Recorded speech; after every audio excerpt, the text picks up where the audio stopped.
We have come to the end of another week, and that means it's Friday. But more importantly, it is the last Friday in January. This deserves a little dance. Yes. Welcome to Kasa, where we give you the inside gist of some of the week's biggest entertainment stories. Now, here is what is in store for you today. A Nollywood legend shares his thoughts on sex for roles. We got the latest details on Cardi B's defamation victory, and an itch that is talking to those who want to jackpot. Welcome again to Kasa. I am Jumbug. You know what time it is, so let's do this.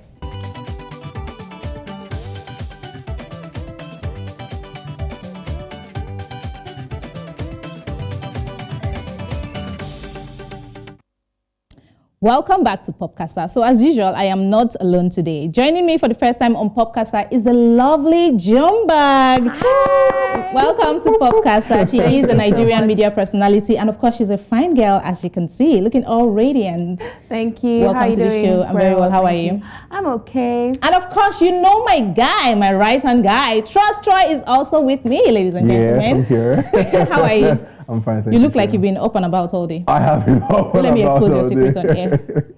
Anyways, I hope you guys are ready for today's show because no holds barred. Let's get straight into it. Our first story is in Nigeria, as Nollywood veteran Kanayo O Kanayo has said that reports of women being asked for sexual favors in return for movie roles in Nollywood are, according to him, false.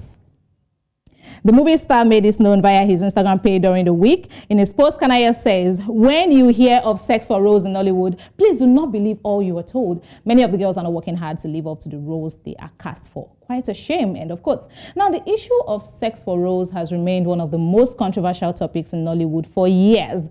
There have been a number of controversies in Nollywood and the creative industry around this. Remember that in 2021, just last year, Nollywood actor Odunlade Adekola was accused of demanding sex in order to get some ladies' roles. You remember, yeah? He denied the allegation and said, "As a celebrity, you don't need to reply to everything they say about you, but there are some things that they will say and you need to clear it." Let me clear this one. He urged his colleagues who have worked with him closely to speak up about their relationship with him. So over to you guys now. Do you think that the allegations of sex for roles in Nollywood come from women in the industry not working hard enough? Do you agree with that notion? That's absolute crap. That's very upsetting to hear, actually. I mean, I'm not saying people don't work hard enough, but the fact that you'd say that sex for roles isn't a thing is a huge lie. It's facts. Like, it's something that we know and we've seen and people have experienced. Like, it's like before you even get to Nollywood, it's the little things that you just want to do something. Of course, and it's almost like, as a babe, as a lady, you can't just get something. It's like you can't work hard enough. And that's why people think that people actually have, like, you know, people always say things like, this Nollywood babes, why do they have so much money? Why exactly. People have the notion that they sleep with, know, different people to get the roles. So the only reason why anyone will even say that is because it happens. It really happens. So him saying this is actually so weird. I think that what he should be saying is how they can fix the issue, rather than saying nothing happened. Stop the lies. What I find rather amusing is the fact that not just sex for roles is a conversation we're having now. It's even bigger. We've been having conversations about sex for grades, sex for roles, sex for everything, sex for money in Nigeria. And at the moment, it's not really a gender. It's not really about females anymore. We're even hearing stories of guys, having sex with both females, both guys, just to get roles in certain movies. So him coming out to say that it's not a real thing, I don't know where he's getting that notion for. I don't know who he's trying to protect or defend, but it's that bottom barrel comment. Okay, but do you think he wouldn't say this if the women were actually hardworking? And I'm saying this from the angle that many Nollywood men don't have money as much as the women. Explain that. That's I'm sorry, if you don't have money, that's your business. But listen, I'm not saying, the fact is, there might be cases, but for the fact that somebody has money, to be honest, there are Nollywood actors that have a lot of money, but I don't see their wealth being questioned. Do you understand what I mean? But they're always questioning the I think another reason why the women are in the focal points is because ladies have a lot of glam around them. So they wear flashy clothes, it's not their fault. Do you understand? They do all those things. If they choose and to the guys don't have all those things going on for them. So yeah, so they just feel like all eyes women on them. are, And they're probably doing these things to sell their brand so that, you know, they can attract. They are being glamorous to sell their brand. Some people are doing it, and that's fine if it's working for them. Let's not be, you know. Okay. So some Nollywood actresses last year spoke about the issue. Temidayo Babatunde, an actress and producer, said, "We cannot deny that sex for role exists in Nollywood. I have been among the lucky ones because I have not experienced any of such. All thanks to God and my upbringing too." Also, actress Charity Nnaji said, "Being a female celebrity is more like advanced prostitution." She said that. Actress Bukumi Oluwashina also last year posted, "One day we are going to have a conversation about some people who came into the industry with the aim of having the opportunity to meet, be friends with, or date, sleep with, or even marry a particular celebrity. Some would get lucky, some would not, and some would end up becoming a bone in the neck of the celebrity just because they have done too much to let them go." Is Kanayo O Kanayo really telling us that he does not know anything about sex for roles in Nollywood? Because he has been there for so long. Exactly. So earlier today, I had a chat with Nollywood veteran, singer, and journalist Onyeka Oeno. Okay. And she said she has been hearing these complaints over and over again. It's not something that is new. Okay, so she has heard this a lot of times, and it's really disgusting to hear this complaint. And she has a new project coming up, and she says that if she hears fame from any of the producers or directors or anybody working on the project with her, that they're asking for sex for a role on her project, that she's firing the person straight, they're going to court. And it feels really, it's rather absurd that this guy is saying that he hasn't heard about sex for roles. Because he's old, he's a veteran, so he should know what's up. I know the funny thing, most times it's not even with the small guys, it's not even with the directors, it's the happening with the legends. Producer, the guy that is funding the project. I watched an interview once, and Tony Tones was saying that she had cases like that several times. That it's not the small boys that are asking for sex. Wow. It's the executive producer, the person that is funding the project. Exactly. Yeah, the person that's funding the project wants you to have sex with them, and she has turned down all those advances a lot of times. I think it's really weird that he'll say he doesn't know. Like you said, maybe he's trying to cover up something. Have you looked at it from the angle of the fact that he probably doesn't even know? What if he's being honest? What if he's not being exposed to? Sacrifice doesn't know. Oh my goodness, what are you telling me? Now Sacrifice doesn't know that. I beg, let's leave all those things the same. But another angle you could look at this from is the fact that there are actually people that are offering sex to get roles. Yes, thank you for going there. I was going to ask, are we going to blame those that are asking for the sex or those that are offering people the are sex? Adults and they can make whatever decisions they want, to be fair. Let's be very honest. People are adults and they'll decide to do things, and that's fine. That's their business. All right. However, there are people that genuinely want roles and they cannot pay for other people's, you know what I mean? So if you're part of the people that, you know, you're giving out sex to get roles, I mean, we can... Oh God, I'm not saying we should permit this. No, we're not saying we should permit this. To permit now. They're not asking us for permission. Really, they're making their life decisions. It's not in our hands. But you're just making things difficult for other people. Please fix up. Okay. Yeah. All right. You know what I mean? So we saw how powerful the Me Too movement was in the United States. Bill Cosby, R. Kelly, Matt Lauer, and Harvey Weinstein were all powerful men in Hollywood who eventually faced the consequences of their actions, remember? So do you think we'll ever see a Nollywood Me Too and see people face the consequences of their actions? We have to. We have to, right? I don't want to think that it's impossible. We have to get to that point where, you know, do you want to mention names? Of what? You know, where I'm looking at this from is that we want to get there. We wish to get there. Yes. But is our justice system strong enough to, I mean, you have cases of somebody doing something to you and you take the person to court, and a case in 2021 will be adjourned into 2023 before you even hear of sitting down. So the justice system is not allowing, you know, proper legal actions to be taken. All we have to do now is mob action, dragging them on Twitter, social media, police, and just ends there. The system is messed up. Yeah, of course, the system is messed up. But I just feel at the same time, you know, times have changed. You understand? Now, if something happens, I mean, now people are scared to do things, and people are just here thinking, oh my God, what did I do in 2019? What did I do in 2010? Oh, hope it doesn't come out. Do you understand? Because things have changed now. You know, the littlest thing you do now, everywhere. Our generation is not having it. You know, if you do the smallest thing, they don't care how old you are. They don't care how long you've been there. Cancel culture is real now. So I feel like, I mean, we're not there yet. It may seem like we're not there yet, but it's a process. So please. So I just remember Baba Jesha now. There was no sex or role or anything, but he was under fire. Yes. It was good to see that, you know, people were hammering on it. I mean, like you say, you do the slightest thing. People are sitting. They don't even care who you are. Nobody wants to know how long you've been here. You know, something else I'm thinking about is if smaller institutions begin to take actions by themselves. Yeah. So if there's proof and facts that you have asked someone for sex for roles, and let's say you're supposed to, come to my company to get something, and I have the power to deny you that because of that, because the justice system doesn't do anything. So like small institutions can start saying, okay, we're canceling this guy, we're canceling this lady for doing stuff like that. I think people will now begin to sit up that their BS is no longer just behind the cameras. All right, I knew this conversation was going to get heated, trust me. And when we come back, we get into the conversation that hopefully will teach some people a lesson. Let's take this break.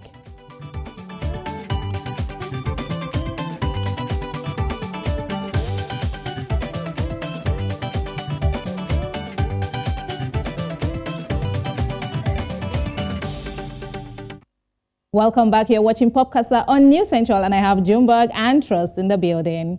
So we've been following a celebrity court case closely this past week. Earlier this week, American rapper Cardi B finally got a verdict in the 4-year trial she instituted against a YouTuber.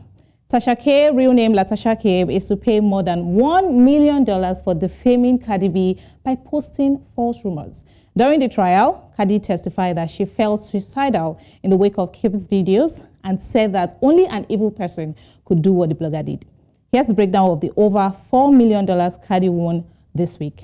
$1 million general damages, $250,000 for medical expenses. Kebe has to pay $1 million in punitive damages herself. Her company has to pay $500,000 in punitive damages, and now she also has to pay $1.3 million for Cardi's legal fees. Kebe began targeting Cardi B in early 2018, making degrading and harassing statements about her. On September 19, 2018, Kebe published a video of an interview she did with a woman who said she'd known Cardi B before her music career.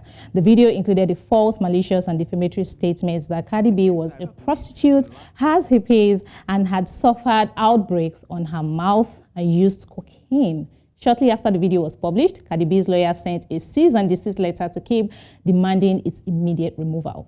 Instead, Kebe published another video on September 21, 2018, claiming that everything said in the video 2 days earlier was accurate, and also asserting that the rapper was cheating on her husband.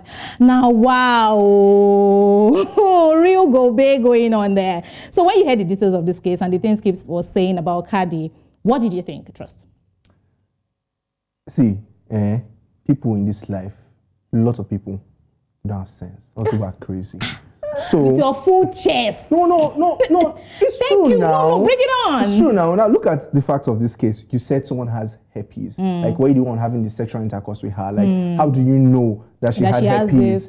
She cheated on her husband. Like, you're the only one that has this fact. And she had receipts according to her. According to her. So, like, and you did this on your blog. You have been doing this for months. Chika and said, with other celebrities too. do you get so like, this is beyond clouds. It feels like it's a mental problem. And what was even funnier was her reaction video. When I watched it, she spent about 12 minutes and 18 seconds, if I'm right, just explaining how she was right, how she was so. You're about to be broke. You're probably not going to have money anymore. You should be quiet, do you understand? And just see, like when the whole thing first time, when she was talking and everything, people just in the bid to have like exclusive news and everything, people do they'll say they'll do the most and say extreme things and everything. And half the time, people are like, well, they're celebrities, they have thick kids too. No, it doesn't work that way. They're humans too. They're just more popular than the rest of the world. But you can't just say things to people. So when this thing happened and when I heard everything she has to be, I'm like, I love it. You love it.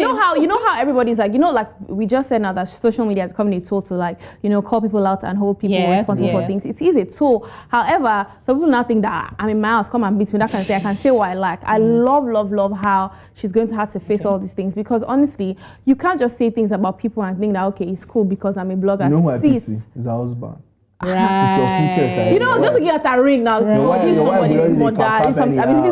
there and your friends are like, goodness. Like, so embarrassing. All right, so in a statement after the verdict, Cardi B pointed out how powerful social media can be. And she said, the only difference between me and the high schooler who is being cyberbullied and lied on by their classmates is the money and resources I have access to. So we collectively have to say that enough is enough. We can no longer be a society that turns a blind eye to blatant lies. What do you think of what she said? Facts.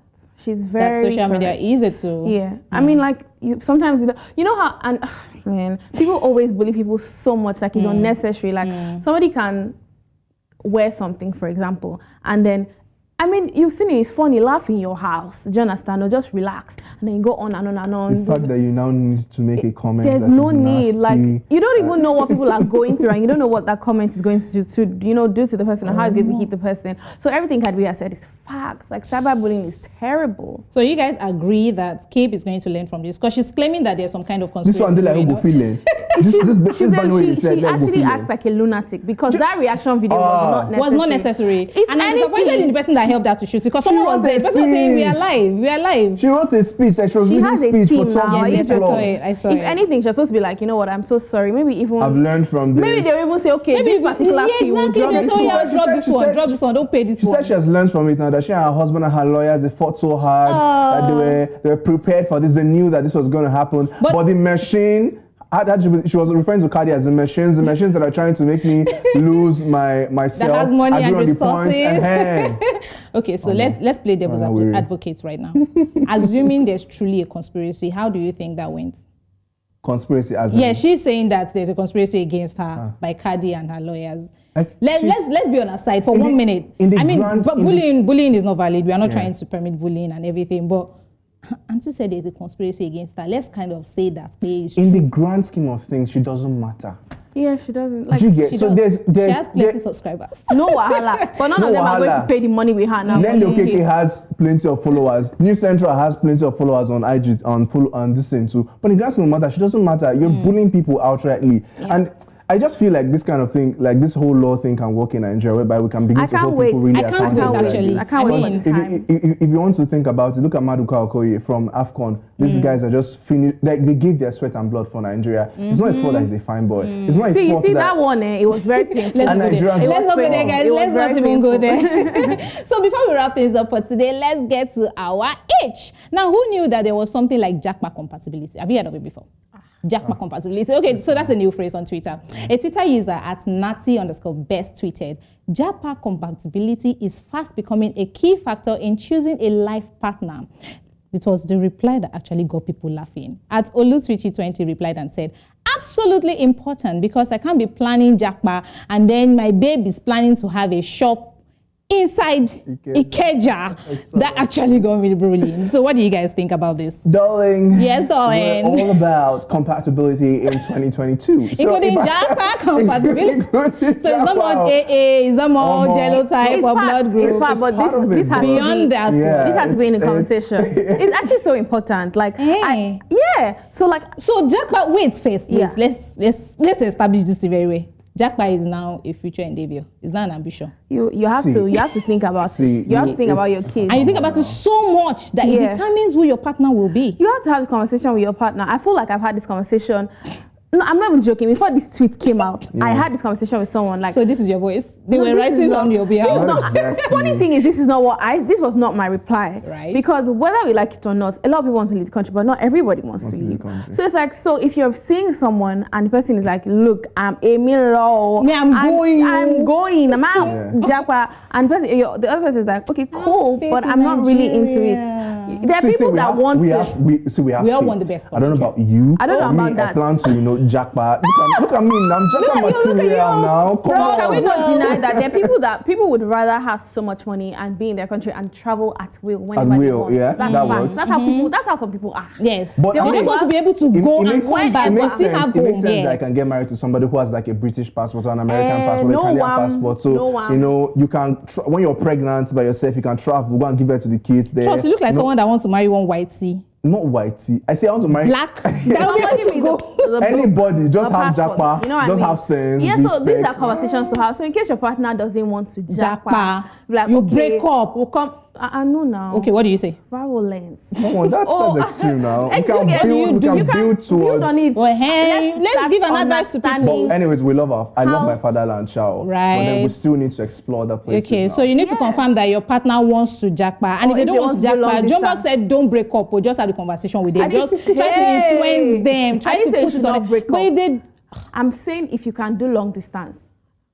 But come to think Wow. of itself, the babe can or the partner can still have like shop in Ikeja and we see Jackman. All right, guys. That's our show for today. Thank you for joining Kasa. Thank you, Jumbug. And thank you, Trust. Thank you for holding it down with me. I am Sean Bankale, and I'll see you next time.